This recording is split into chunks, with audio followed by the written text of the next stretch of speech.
2018 was the year of the policy, if you will. So we have a national defense strategy, we have a DoD cyber strategy, we have Department of Energy cyber strategy, we have a Department of Homeland Security cyber strategy. Yes, isn't that exciting? Come on, you policy people, right? I mean, so at least you now have something to align to that says we've got to consider this important. And within the Department of Defense, we had a Deputy Secretary of Defense memo that finally, after a decade, said that this is something that needs to be addressed. And the Chief Information Officer and you system owners and operators need to work together to figure out how to secure them.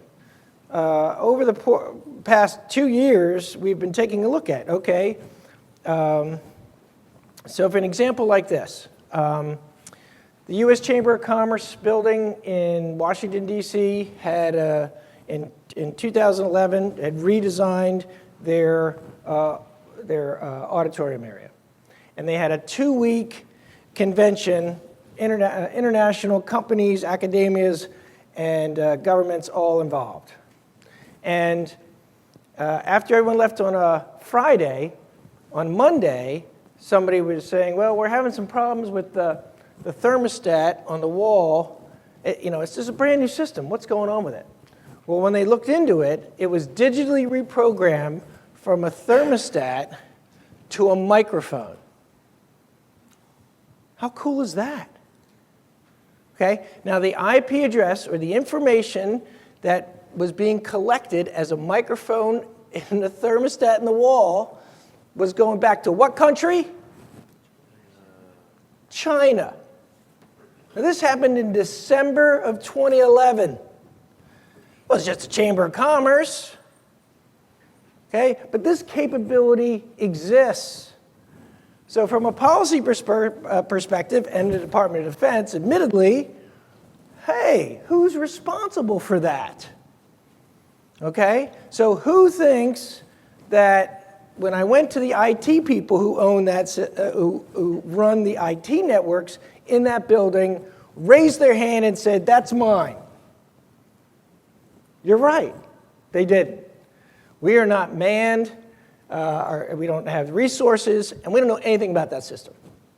I said, sorry to bother your IT people, right? So then I went over to the facility people, said, hey, is it your job to cyber secure that? And what do you think they said? 2-letter word rhymes with go. No, it's not my job because I'm not cyber trained. I didn't know it could do that. And I am not overpaid and underworked.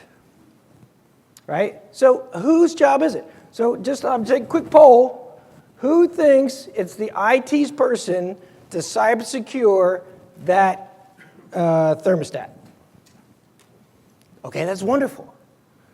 Because they're too busy with the IT stuff. They're too busy making sure we get our email every day. Whoo, isn't it great?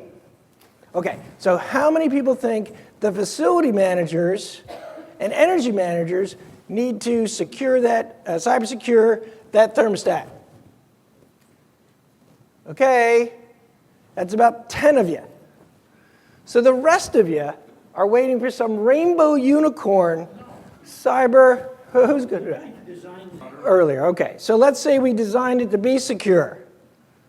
Who's in charge of patching it? Facilities. Everybody agree with that? They own the system. They own the system. Once they take it over from the... They should, okay. They own it. So that's, all right, so has anybody else seen like the Department of Defense has been delaying sustainment budgets for 8 years?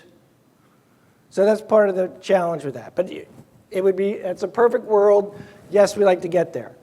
But anyway, so what are those roles? Who does it? So we've kind of captured these in terms of knowledge, skills, and abilities, kind of the difference between facility engineers, kind of what they have been part of the design and overseeing the build, execution, right, and sustainment, continuity plans.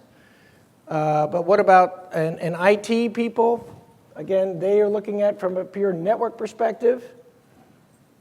But what if those networks don't touch?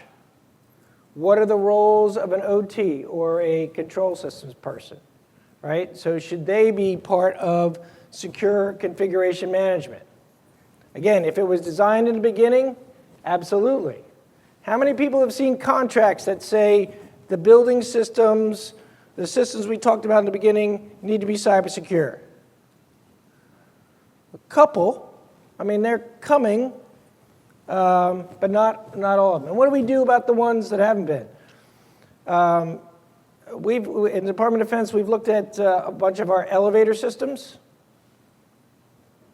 So how many of the systems you think are on Windows 10? How many think they're still on Windows XP or earlier? Oh yeah, right? And that's not a problem if it's not connected to the internet or something else. But typically, what are we doing?